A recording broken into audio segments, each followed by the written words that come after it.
All right, welcome back. The purpose of this video is to look at monitoring or administering an assessment in Eduphoria Aware. This is a remake of a previous video.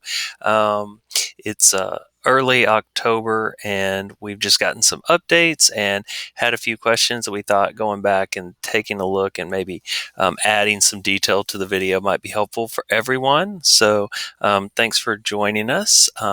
So you'll go in, I'm at the home screen, you'll go into Aware.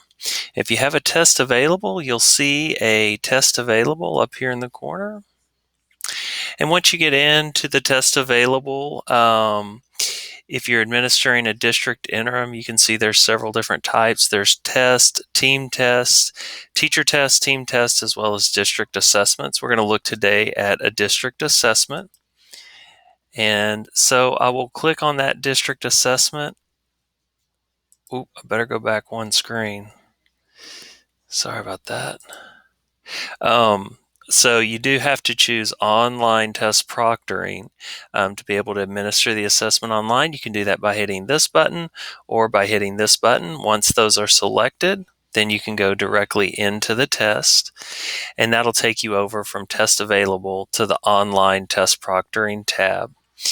Once in the online test proctoring tab, you will see you've got each of your periods listed, and then there is a drop down. If you need the link, it is available up here in the top right hand corner for students to, you can copy that URL, or also on student devices, there is a quick link right up here called Student Online Testing. And that's on the students' Chromebooks, not on the staff devices.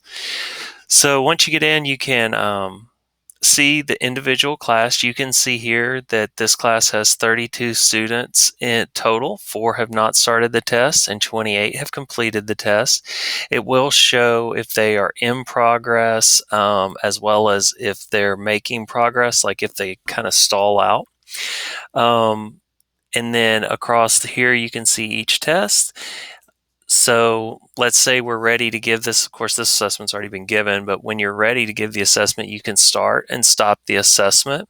You can start all of the assessments at once and stop them all at once, or you can go through and select just individual students and either just start the selected students. So that's the tool to help us if a student misses the first day to go back in and do the makeup assessment.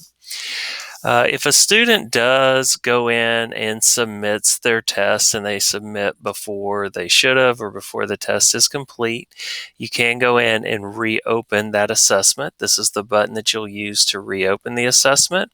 And when it's open, this will actually be for submit. So you can then, for example, here's one here. If you're done and you're not going to give that student any more chances to go into that test, you can click Force Submit. The last thing to look over is obviously you've got your status of each test over here, but then within the supports have been uploaded at this point from Eduphoria, from TestHound, as well as some of their LPAC information from last March.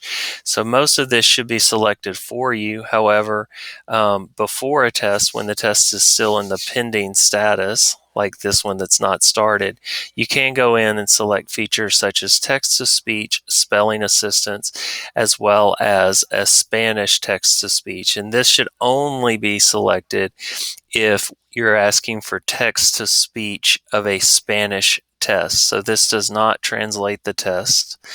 So that's just a few details to help you guys out. Hopefully this helps you in your proctoring.